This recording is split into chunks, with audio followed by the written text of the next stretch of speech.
ದ್ವಿತೀಯ ಪಿಯುಸಿ ಫಲಿತಾಂಶ ಪ್ರಕಟವಾಗಿದ್ದು ಕೆಲವೇ ದಿನಗಳಲ್ಲಿ ಎಸ್ಎಸ್ಎಲ್ಸಿ ಫಲಿತಾಂಶವೂ ಪ್ರಕಟವಾಗಲಿದೆ. ಈ ಮಧ್ಯೆ ವಿದ್ಯಾರ್ಥಿಗಳ ಫಲಿತಾಂಶವನ್ನೇ ದಾಳವಾಗಿ ಇಟ್ಟುಕೊಂಡು ಸ್ಕಾಲರ್‌ಶಿಪ್ ಹೆಸರಿನಲ್ಲಿ ಸೈಬರ್ ವಂಚಕರು ಬೇರೆ ರಾಜ್ಯಗಳಲ್ಲಿ ತಮ್ಮ ಕರಾಮತ್ತು ಪ್ರದರ್ಶಿಸ್ತಾ ಇದ್ದು, ಕರ್ನಾಟಕದಲ್ಲೂ ಪೋಷಕರು ವಿದ್ಯಾರ್ಥಿಗಳಿಗೆ ಗಾಳ ಹಾಕುವ ಅಪಾಯ ಇದೆ. ವಿವಿಧ ಮೂಲಗಳಿಂದ ವಿದ್ಯಾರ್ಥಿಗಳ ಹೆತ್ತವರ ಮೊಬೈಲ್ ಸಂಖ್ಯೆಯನ್ನ ಪಡೆಯುವ ಈ ವಂಚಕರು ಕರೆ, ಮೆಸೇಜ್‌ಗಳ ಮೂಲಕ ವಿದ್ಯಾರ್ಥಿಗಳನ್ನ ಪೋಷಕರು ಸಂಪರ್ಕಿಸುತ್ತಾರೆ.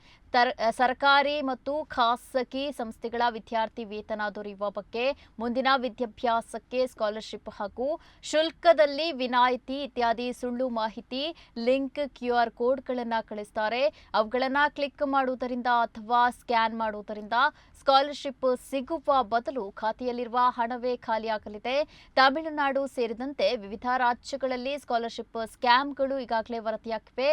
ಹಲವು ಮಂದಿ ಪೊಲೀಸರ ಬಲೆಗೂ ಕೂಡ ಬಿದ್ದಿದ್ದಾರೆ. ಕರಾವಳಿಯಲ್ಲಿ ಇಂತಹ ವದಂತಿ ಇತ್ತಿತ್ತಾದರೂ ಇಲ್ಲಿಯವರೆಗೆ ಇಂತಹ ಪ್ರಕರಣ ಬೆಳಕಿಗೆ ಬಂದಿಲ್ಲ ಎನ್ನುತ್ತಾರೆ ಪೊಲೀಸರು. ಆದ್ದರಿಂದ ವಿದ್ಯಾರ್ಥಿಗಳು ಮತ್ತು ಹೆತ್ತವರು ಈ ಜಾಲದ ಬಗ್ಗೆ ತಿಳಿದುಕೊಳ್ಳುವ ಅಗತ್ಯವಿದೆ. ಅಪರಿಚಿತ ಸಂಖ್ಯೆಗಳಿಂದ ಕರೆಗಳು ಬಂದಾಗ ಅವುಗಳನ್ನು ನಂಬಿ ಬ್ಯಾಂಕ್ ಖಾತೆ ವಿವರ, ಗೂಗಲ್ ಪೇ ವಿವರಗಳನ್ನು ನೀಡಬಾರದು. ಸ್ಕಾಲರ್‌ಶಿಪ್‌ಗಳ ಬಗ್ಗೆ ಸರಿಯಾಗಿ ತಿಳಿದು ಸಂಬಂಧಿಸಿದ ವಿಭಾಗವನ್ನ ಸಂಪರ್ಕಿಸಿ ಖಾತ್ರಿಪಡಿಸಿಕೊಳ್ಳಬೇಕು.